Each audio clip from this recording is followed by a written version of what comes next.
Antisipasi terjadinya bencana banjir di Jawa Timur, Gubernur Jawa Timur Khofifah Indar Parawansa menggelar apel siaga banjir di Bendungan Semantok, Kabupaten Nganjuk, Jawa Timur. Apel siaga banjir ini dilaksanakan dalam rangka mengantisipasi terjadinya bencana dalam menghadapi musim penghujan di Jawa Timur. Dalam apel tersebut, Gubernur Jawa Timur Khofifah Indar Parawansa bersama jajaran Forkopimda Pemprov Jatim serta PLT Bupati Nganjuk Marhen Jumadi mengecek kesiapan sarana dan prasarana pemerintah Provinsi Jatim dan Kabupaten Kota di Jawa Timur dalam menghadapi bencana banjir di musim penghujan di akhir tahun 2021 dan awal tahun 2022 mendatang. Khofifah Indar Parawansa Gubernur Jawa Timur mengaku di sejumlah wilayah di Jawa Timur selalu menjadi langganan banjir ketika musim penghujan tiba karena luapan aliran sungai. Sungai Welang Kraton, Sungai Kedung Larangan, Sungai Rejoso di Pasuruan, Sungai Kening di Tuban, anak sungai di wilayah Madiun, dan Kabupaten Lamongan sepanjang aliran Bengawan Solo, serta Sungai Kemuning di samping Madura. Untuk meminimalisir potensi bencana di musim penghujan ini, Gubernur Jawa Timur Khofifah Indar Parawansa meminta para pihak terkait untuk melakukan antisipasi dan mitigasi seluruh wilayah rawan bencana mulai sejak dini. Tak hanya itu, pihaknya juga menekankan pentingnya kerjasama antar institusi dalam menghadapi bencana banjir di sejumlah wilayah di Jawa Timur. Hari ini secara spesifik kita melakukan apel kesiapsiagaan menghadapi banjir. Jadi kalau Senin yang lalu secara keseluruhan kesiapsiagaan menghadapi bencana alam. Tapi hari ini kita melakukan di Bendungan Semantok yang kita ingin fokus pada kesiapsiagaan kita menghadapi banjir. Ini menjadi bagian penting karena warningnya BMKG kan secara terus-menerus sudah disampaikan.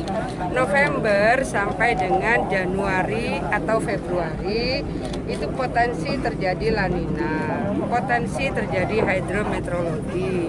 Berarti potensi kemungkinan terjadinya puting beliung, kemungkinan cuaca ekstrim, kemungkinan banjir sampai dengan banjir bandang.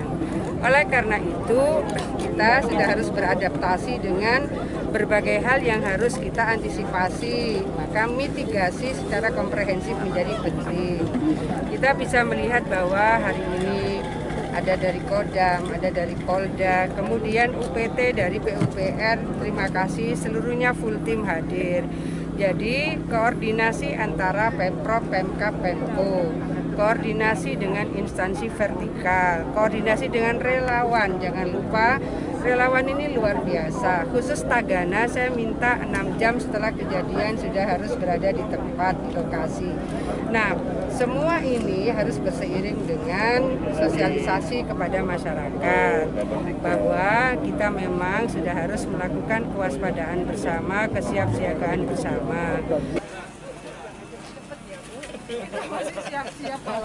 Sementara itu, PLT Bupati Nganjuk Marhen Jumadi menjelaskan, tak hanya kabupaten lain di Jawa Timur, di Kabupaten Nganjuk juga menjadi wilayah resiko bencana, mulai dari banjir hingga tanah longsor yang terjadi di sejumlah kecamatan di Kabupaten Nganjuk.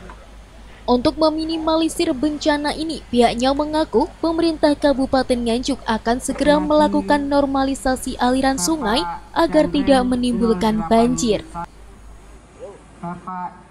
Kita apel berkaitan dengan banjir.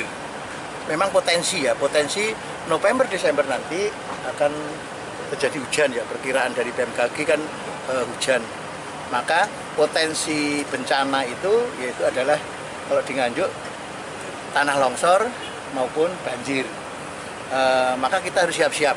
Jadi Nganjuk itu banjir, tanah longsor, puting beliung yang rawan di Kabupaten Nganjuk. Ada berapa kecamatan Pak untuk yang titik-titiknya Pak? Titik-titik kalau bencana, kalau tanah longsor itu 2 ya. ngetos sama sawahan. Kemudian banjir biasanya dari Kuncir, kita biasanya Sukomoro, Semengko itu, terus kemudian beberapa titik di Rejoso, Gondang. Nah, ini yang harus kita antisipasi ya. Termasuk tahun yang lalu kan juga di kota ya, kota akibat melubernya Kali Kuncir, yang di situ banyak sekali pohon bambu yang menutup saluran air di sungai, maka akhirnya airnya akan meluap sampai ke kota. Ya, kita berharap tahun ini tidak sampai meluap ke kota lah gitu ya. Usai upacara apel siaga banjir, Gubernur Jawa Timur Khofifah Indar Parawansa memberikan sejumlah bantuan secara simbolis kepada masyarakat, BPBD, Tagana, dan sejumlah relawan. Selanjutnya, Gubernur Jatim juga melakukan penanaman pohon kelengkeng jenis Bangkok di halaman Bendungan Semantok dan meninjau lokasi pintu air di Dam Margomulyo di Kecamatan Rejoso. Dari Nganjuk, Tim Liputan TV7 News.